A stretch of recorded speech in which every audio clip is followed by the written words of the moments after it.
Good morning, children. Today we are going to study the poem Amanda, written by Robin Klein.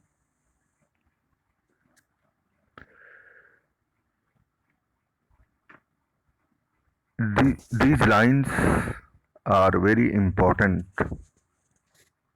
which are given in the box.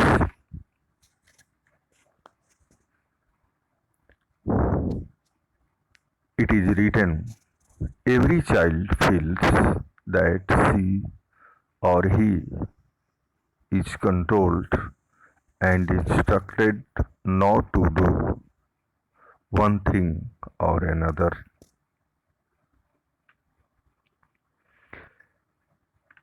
You too may feel that your freedom is curtailed. You can think yourself how your freedom is curtailed. You can write about them. This is very important to know. Your freedom is curtailed by your parents, elders.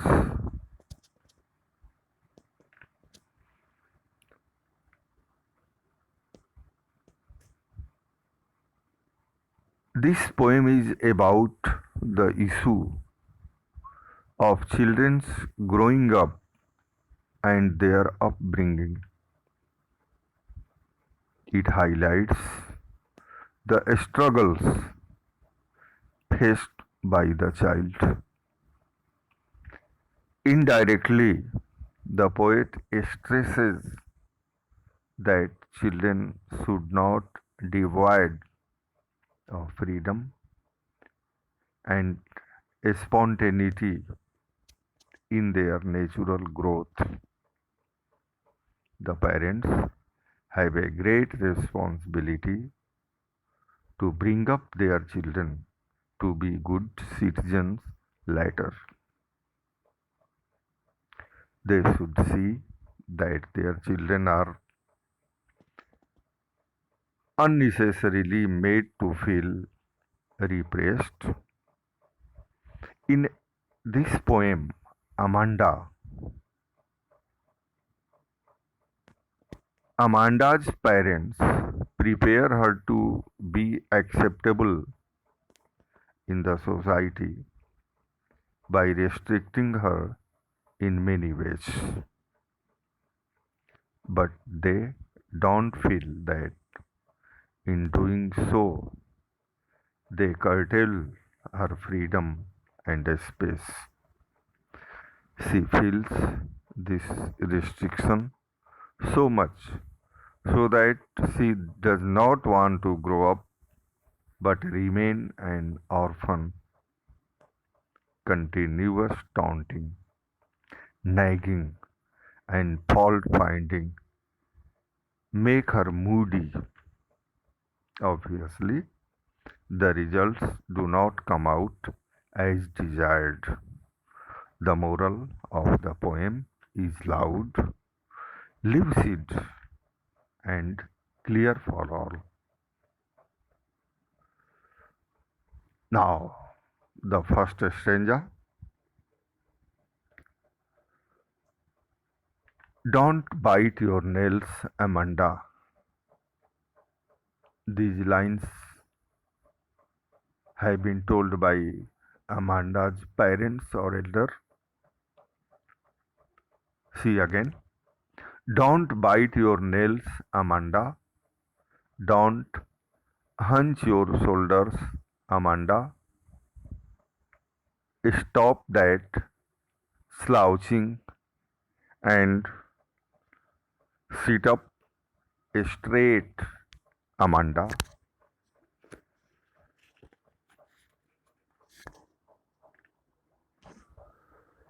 Dear children, In this stanza, Amanda is instructed apparently by her parents or elders not to bite her nails and sit lazily with her shoulders bent. This is a bad norm and lacks proper etiquette.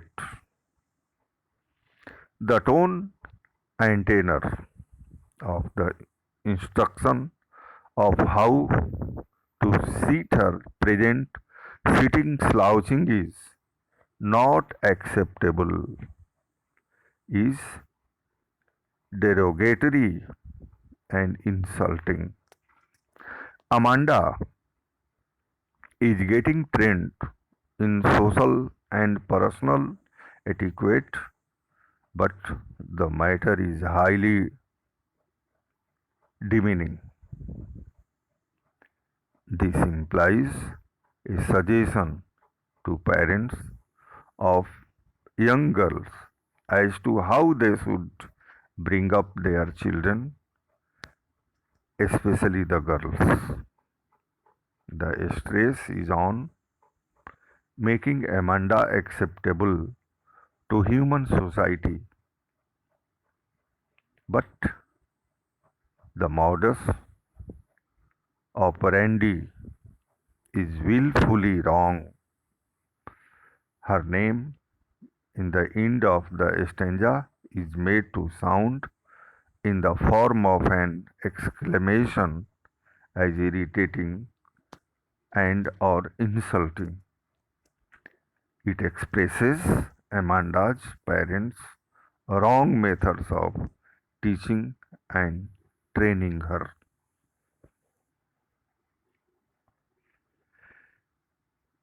There is a language,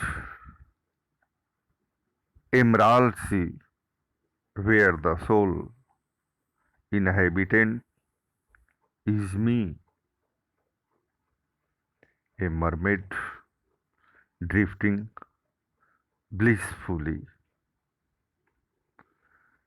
This stanza is given in brackets and throws light on the presented situation in the poem. Also, it is an imaginative escape of Amanda, who is highly sensitive and feels greatly troubled by the taunts of her parents. She escapes in imagination to her own world into the sea, which is far away from the nagging commands of her parents. This imagined world is free from any kind of restriction. There are no restraints here for Amanda. She imagines herself like a free and joyful mermaid sailing freely as she likes in the emerald waters. This world of Amanda is a blissful place where she wants to be forever. Mermaid is now a symbol of freedom and wonder for her. It implies that children in such situation act like this.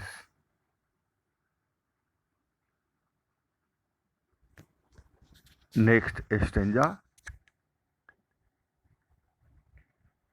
Did you finish your homework, Amanda? Did you tidy your room, Amanda? I thought I told you to clean your shoes, Amanda.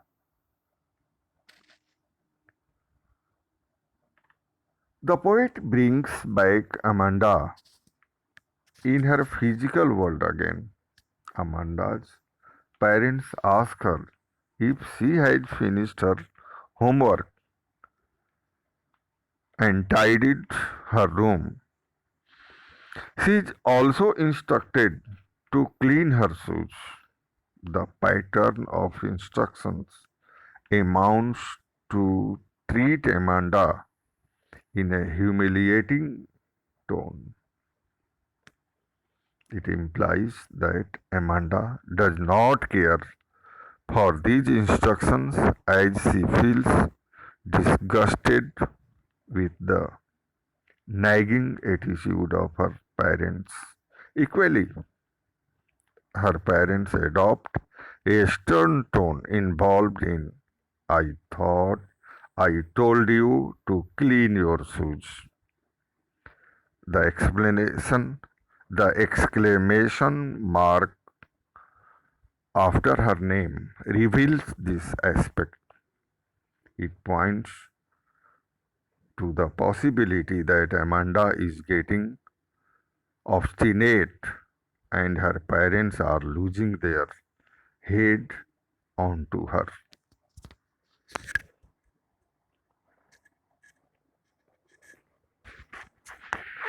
Next paragraph. I am an orphan roaming the street. I pattern soft dust with my hushed bare feet. The silence is golden, the freedom is sweet. In this stanza, we find Amanda reacting to her mother's harsh words. She withdraws into her imaginative world again. The first line, I am an orphan, expresses Amanda's helplessness and awful depression. She is greatly dejected and disappointed due to the irrational instructions of her parents and continuous questionings simply troubles her emotionally. She has no shoes on her feet as she creates a pattern on the soft dust with her bare and hushed feet. She walks in a hushed manner which throws light on her precarious condition. She cherishes the silence and freedom to do as she likes to do.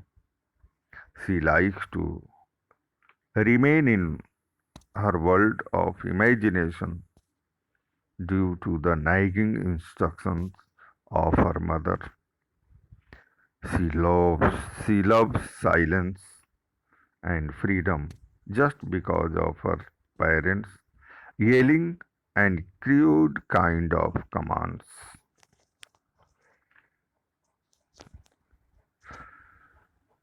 Next paragraph.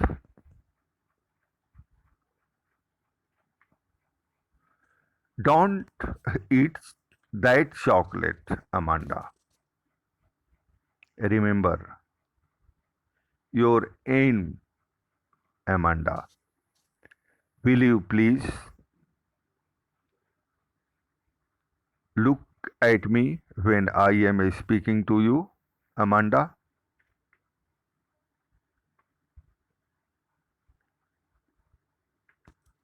N is pimples.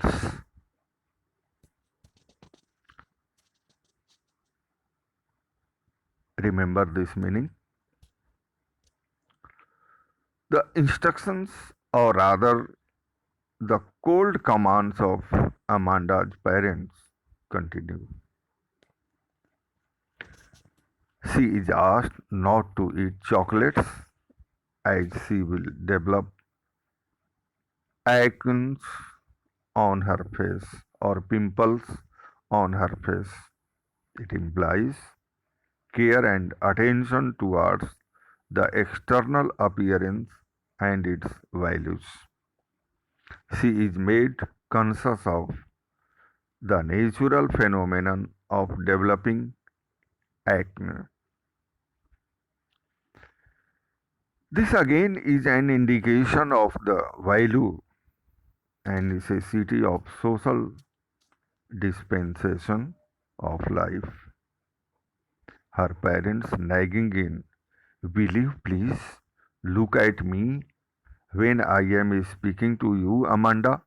is cruel and monstrous in the sense that is simply killing Amanda's spontaneous growth. This also expresses her parents' anger as she is scolded now. The value of appearance in the society gains more significance than the natural growth.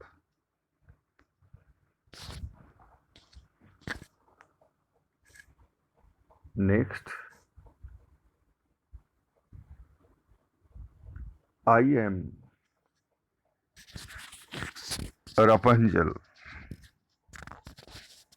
I have not a care. Life in a tower is tranquil and rare. I will certainly never let down my bright hair.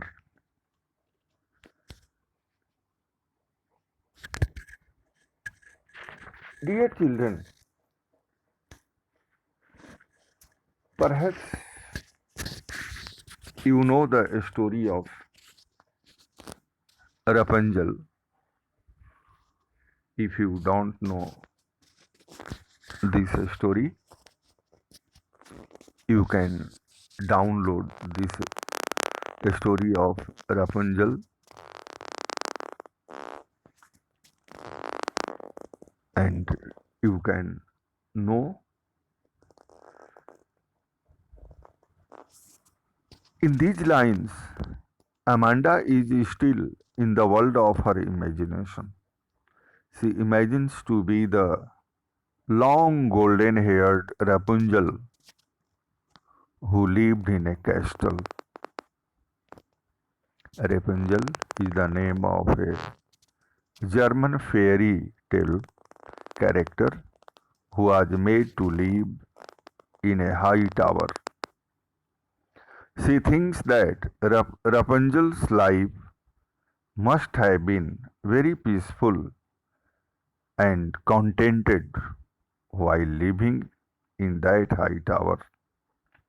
But she does not want Rapunzel's fate that was meted out to her.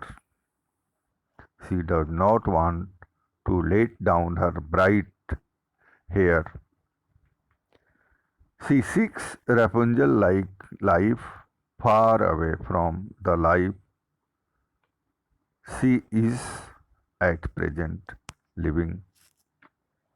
The inhuman treatment has sapped Amanda's inclination towards human society. She does not want any other person with her, as that would mean repetition of her suffering emotionally. She does not have any faith in the human society and its cruel demands on her freedom and personal space. Last stanza. Stop that sulking at once, Amanda. You are always so moody, Amanda. Anyone would think that I nagged at you, Amanda.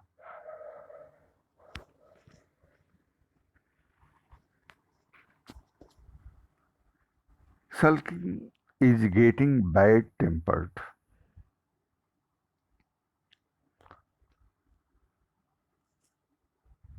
Amanda's parents still continue that with her with their harsh instructions.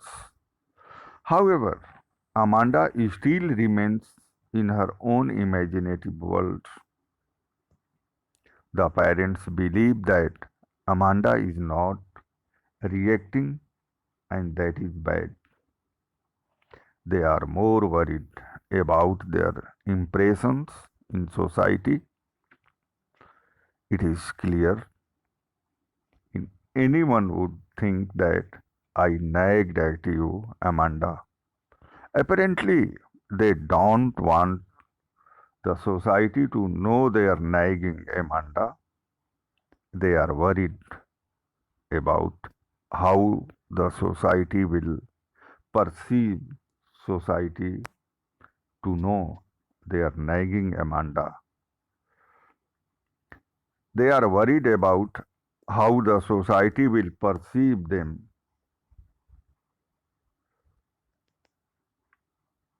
Through Amanda's remaining in a foul mood,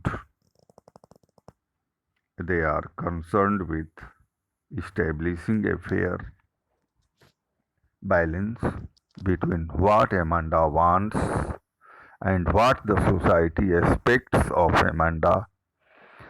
This is a cruel situation as Amanda's parents are harming Amanda's natural growth due to the compulsions at societal level.